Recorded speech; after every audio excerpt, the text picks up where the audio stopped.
1540 हुमायूं और शेरशाह के बीच एक निर्णायक युद्ध, और इस बार मुगल बादशाह हुमायूं हार जाता है। वहां से भागकर वो पहुंचा पातर हिंदाल की मां दिलबरा बेगम से मिलने, जहां उसकी मुलाकात होती है हामिदा बानो बेगम से। और यहीं 29 अगस्त 1541 को 14 वर्ष की हामिदा बानो बेगम से हुमायूं निकाह करता है। 15 अक्टूबर 1542 अमरकोट में हामिदा एक पुत्र को जन्म देती है। नाम रखा जाता है बदरुद्दीन मोहम्मद अकबर। अपनी जान बचाने के लिए हुमायूं ईरान भागता है। अकबर को एक दाई के सहारे छोड़ दिया गया। वहीं से अकबर को कामरान के पास काबुल भेजा गया। काबुल में उसका पालन करती हैं बाबर की बहन खानजादा बेगम। 1547 में हुमायूं ने कामरान पर हमला कर, तो किले को बचाने के लिए कामरान ने सारे बच्चों के साथ अकबर को भी किले के दीवार पर टंगवा दिया। निर्णायक युद्ध हुआ। अंत में हुमायूं कामरान को हराकर काबुल पर राज करने लगा और 5 वर्षीय अकबर अपने माता पिता के साथ रहने लगा। पर यह कहानी की हैप्पी एंडिंग नहीं, बल्कि ये एक साम्राज्य का उदय था। 1551 में 9 वर्षीय अकबर की शादी हिंदाल की बेटी रुकैया से किया। लड़ाई के तजुर्बे के लिए हुमायूं उसे जंग में गार्डिस के अफगान, गक्कड़ प्रदेश, पंजाब, दिल्ली और आगरा में अपने साथ रखा। 1555 में 13 वर्षीय अकबर को उसे लाहौर का सूबेदार बना दिया और बैरम खान को उसका संरक्षक। 27 जनवरी 1556 में हुमायूं की मृत्यु हो जाती है। इस समय अकबर पंजाब में कलानूर नामक स्थान पर था। वहीं 14 फरवरी 1556 को अकबर का एक चबूतरे पर राज्याभिषेक हुआ। बैरम खान बना महामंत्री। इस समय मुगल साम्राज्य काबुल से पंजाब और दिल्ली से आगरा तक फैला हुआ था। हुमायूं के मरते ही कई बड़ी समस्याएं अकबर के सामने आ गईं। पहली समस्या थी मुगल साम्राज्य का इतना बड़ा होना। दूसरी समस्या थी लगातार युद्धों से राजकोष का खाली होना। तीसरी समस्या थी अकाल। अबुल फजल ने लिखा, ऐसा अकाल पड़ा कि आदमी को खाने पर आमादा हो। चौथी समस्या थी राजपूतों का आक्रमण।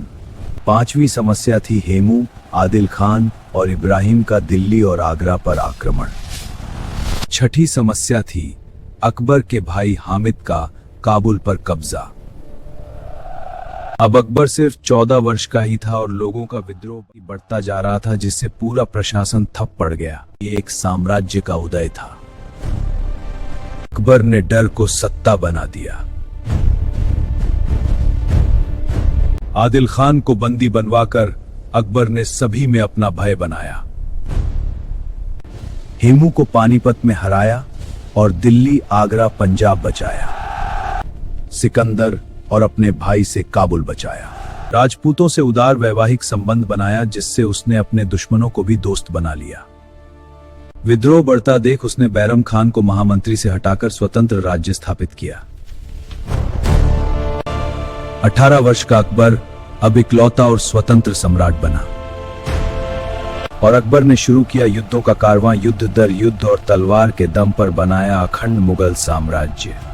1605 तक मुगल साम्राज्य काबुल से बंगाल और कश्मीर से ओडिशा तक फैल गया था।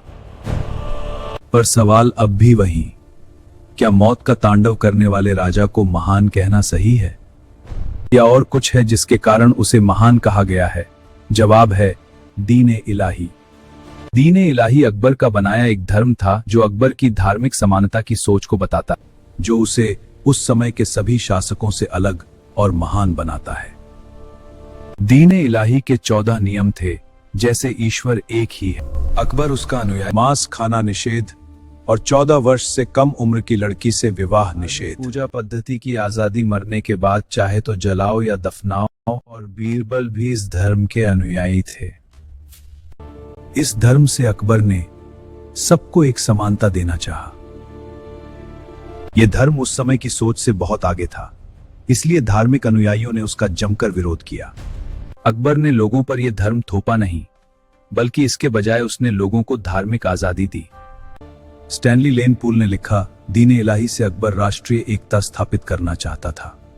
उसने सालों से चल रही जजिया कर को बंद कर दिया। ऐसी ही थीं अकबर की नीतियां, जिन्होंने अकबर को राष्ट्रीय सम्राट बना दिया, जिसने हिंदू और मुस्लिम दोनों के अंदर राष्ट्रीयता की भावना उत्पन्न की।